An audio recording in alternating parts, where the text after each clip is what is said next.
ভারতের মধ্যপ্রদেশের ঐতিহাসিক শহর গোয়ালিয়র। বিকেলের ব্যস্ত সড়ক, গাড়ির হর্ন আর পথচারীদের কোলাহল সবকিছু যেন স্বাভাবিক ছন্দে চলছিল, কিন্তু হঠাৎই চারদিক কাঁপিয়ে শোনা গেল একের পর এক গুলির শব্দ। মুহূর্তেই থেমে গেল ট্রাফিক, স্তব্ধ হয়ে গেল চারপাশ।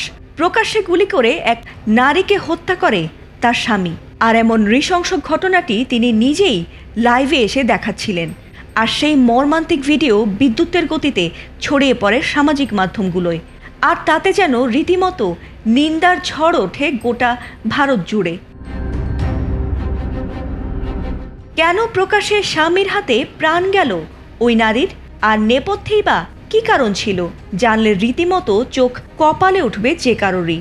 কারণ প্রেম, বিতর্কিত অতীত, ধোঁকা, অবশেষে প্রতিশোধ যেন সিনেমাকেও হার মানিয়েছে বাস্তবের এই রোমহর্ষক কাহিনী।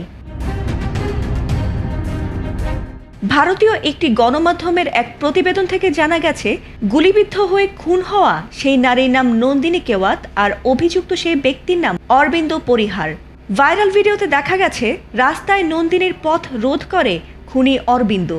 পরবর্তীতে 3 থেকে 4 রাউন্ড গুলি ছুড়ে মৃত্যু নিশ্চিত করে স্ত্রীর। এরপর মাটিতে পড়ে থাকা স্ত্রীর নিথর দেহের পাশেই বসে থাকতে দেখা যায় তাকে। এলএমই সার্টিফাইড বিশ্বসেরা কপারে তৈরি ওয়ালটন কেবলস, যা আপনার স্থাপনাকে রাখবে সব সময় নিরাপদ। জানা গেছে 2023 সালে অরবিন্দ এবং নন্দিনীর বিয়ে হয়, কিন্তু বিয়ের কয়েকদিন পর থেকেই দুজনের সম্পর্কে চিড় ধরে। এমনকি দুজনের কাছে দুজনের ঠকানোর ব্যাপারটা পরিষ্কার হয়ে ওঠে।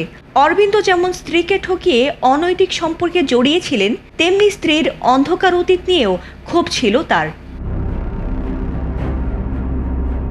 আওয়ার গোয়ালিয়র নামের এক ভেরিফাইড ইনস্টা অ্যাকাউন্টের তথ্যে উঠে আসে নন্দিনীর গোপন কর্মকাণ্ডের কাহিনী। জানা গেছে 2017 সালে প্রাক্তন প্রেমিককে হত্যার অভিযোগে 4.5 বছর জেল খেটেছিলেন তিনি। শুধু তাই নয়, তার প্রথম স্বামী ও ছেলের কথা গোপন রেখে চুপিসারে বিয়ে করেছিলেন অরবিন্দকে, যিনি নিজেও ছিলেন বিবাহিত। অতীতে সব অনৈতিক সম্পর্ক প্রকাশ্যে আসলেও নন্দিনী অনুতপ্ত হননি, বরং আরও বেপরোয়া হয়ে ওঠেন। আর তাতে প্রতিশোধ নিতে একাধিকবার নন্দিনীকে গাড়ি চাপা দিয়ে হত্যার চেষ্টাও করেছিলেন তিনি। এসব কারণেই তাদের দাম্পত্য সম্পর্ক ভেঙে যায়। তবে শেষ আঘাত আসে স্ত্রী নন্দিনীর প্রাক্তন প্রেমিক অঙ্কুশের জন্মদিনের অনুষ্ঠানে। সেই পার্টির ভিডিও যেন অরবিন্দের প্রতিশোধ স্পৃহাকে চরমে পৌঁছে দেয়। শেষমেশ ফেসবুক লাইভে এসে স্ত্রীর মাথায় একের পর এক গুলি চালিয়ে খুন করেন তিনি। এদিকে এমন ভয়াবহ ঘটনার পর আতঙ্ক ছড়িয়ে পড়েছিল গোটা মধ্যপ্রদেশে। এরপর ঘটনাস্থলে পুলিশ আসলেও পরিস্থিতি এতটাই উত্তপ্ত ছিল যে খুনি পুলিশদেরকেও হুমকি দিতে থাকে। স্থানীয়রা দ্রুত তাকে থামিয়ে মারধর শুরু করে। অবশেষে টিয়ার গ্যাস ছুড়ে তাকে গ্রেফতার করতে সফল হয় পুলিশ। ফাতিমা সুলতানা, এটিএন বাংলা।